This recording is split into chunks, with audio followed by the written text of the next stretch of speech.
किसी ने खूब ही कहा है ना, जीवन में ऐसा कुछ कर जाओ कि जब आप किसी जगह से जाओ तो लोग आपको याद रखें और जहां आप पहुंचने वाले हो लोग आपका वहां इंतजार करें। मेरा नाम राहुल डूडी है और मैं आपको अनअकैडमी क्लास 11-12 पर केमिस्ट्री पढ़ाता हूं। ये कहानी है गौतम बुद्ध की, जब उनकी उम्र हो चुकी थी बट फिर भी वो लोगों को गांव गांव शहर शहर घूमकर उपदेश दिया करते थे। जीवन कैसे जीना है, कौन सी चीज करनी है, कौन सी चीजों को अपने जीवन में दूर रखना है। एक दिन वो अपने शिष्य आनंद के साथ एक गांव से दूसरे गांव के लिए जा रहे थे उपदेश देने। एक गांव से निकले, सुबह का टाइम था, सुबह सुबह वो निकले और उनको चलना था दूसरे गांव।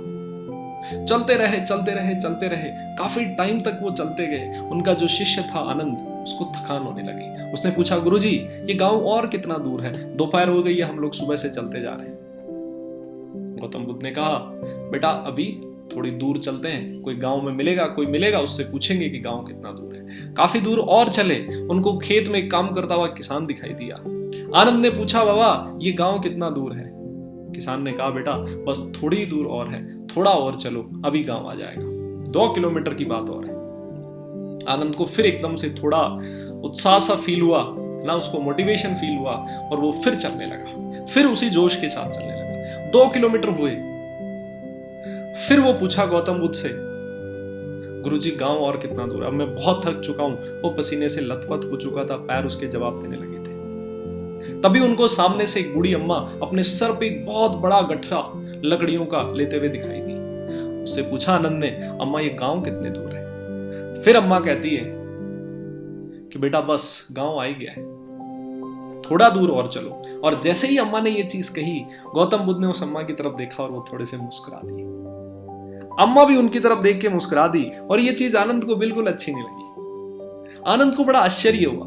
आनंद ने सोचा, मैं इतने टाइम से गुरुजी से कह रहा हूं मैं थक चुका हूं, मेरी हालत खराब है, मुझसे चला नहीं जा रहा, मेरे पैर टूट रहे हैं, और गुरुजी इसकी तरफ देख के हंस रहे।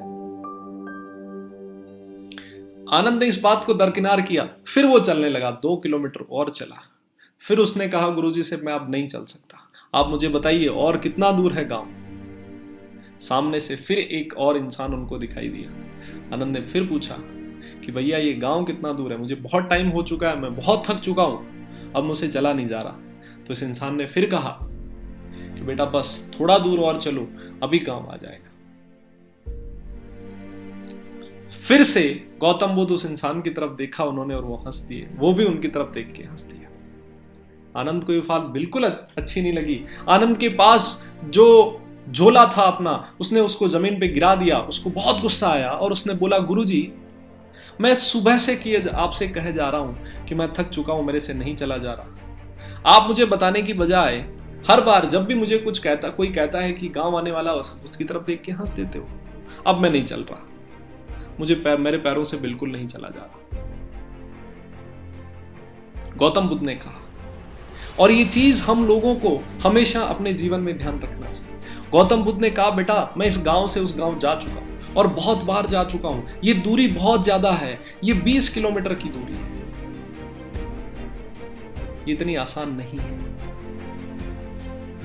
तो आनंद ने पूछा बड़ा जिज्ञासु होके कि फिर गुरुजी आपने मुझे बोला क्यों नहीं? जब आपको पता था कि यहां से वहां 20 किलोमीटर चलना था, आप मुझे पहले बता देते। गौतम बुद्ध ने कहा, बेटा अगर मैं आपको जब रवाना हुए थे उसी समय कह देता कि 20 किलोमीटर चलना है, तो शायद तुम इस उत्साह के साथ, इस मोटिवेशन के साथ कभी नहीं चल पाते। तुम्हें हमेशा ये लगता कि 20 किलोमीटर तो बहुत दूर है और शायद हो सकता है तुम वहां चलने के लिए राजी भी ना होते। तुम्हें लगता इतना लंबा तो, इतनी दूर मैं नहीं चल सकता। तो इसी वजह से जो रास्ते में हमें मिला, उन सब लोगों ने तुम्हें मोटिवेट करने की कोशिश करी, तुम्हारा हौसला बढ़ाने की कोशिश करी। इस कहानी से, बहुत छोटी कहानी है बट क्या सीखने को मिलता है हमें? इस कहानी से ये सीखने को मिलता है बच्चों कि हमारी लाइफ में ऐसे बहुत सारे लोग होंगे जो हमेशा हमें मोटिवेट भी करते होंगे, बहुत सारे लोग ऐसे भी होंगे जो हमें डिमोटिवेट भी करते होंगे। या आपको चूज करना है किन लोगों को आपको अपने साथ रखना है। उसको जो हमेशा पॉजिटिविटी की बात करता है, जो हमेशा आपको मोटिवेट करता है, जो आपको ये कहता हो कि yes you can do it, उसको, या फिर एक ऐसे लोग जो हमेशा नेगेटिविटी की बात करते हो, जो लोग ये कहते हो कि ये बहुत मुश्किल है, ये तू नहीं कर पाएगा। कौन से लोगों को आप चूज करोगे अपने साथ में? हमेशा जीवन में उतार चढ़ाव चलते रहते हैं, ये जीवन हमेशा एक जैसा नहीं है। बट जब भी आप डिमोटिवेट फील करें, और अगर आपके चारों तरफ ऐसे लोग हैं जो आपको मोटिवेट करते हैं, जो आपको कुछ अच्छा करने की सलाह देते हो, आप उस मुश्किल दौर में भी बाहर निकल आएंगे। तो हमेशा अपने चारों तरफ ऐसे ही लोगों को रखिए, हमेशा पॉजिटिविटी की बात कीजिए, हमेशा लाइफ में कुछ अच्छा करने की बात कीजिए, खुद भी और दूसरों को भी उसी तरह से मोटिवेट कीजिए जैसे उस किसान ने किया, जैसे उस बूढ़ी अम्मा ने किया। और यही चीज आपको मिलती है अनअकैडमी प्लेटफॉर्म पे। यहां पर बहुत ही हाईली एक्सपीरियंस्ड फैकल्टीज हैं जिन्होंने खुद वो सारी चीजें करी है जो आप अब करने वाले हो। वो उस फेज से निकल चुके हैं जिस फेज से आप निकलने वाले हो। ऐसे लोगों को सुनिए, ऐसे एजुकेटर्स के साथ कनेक्ट होइए,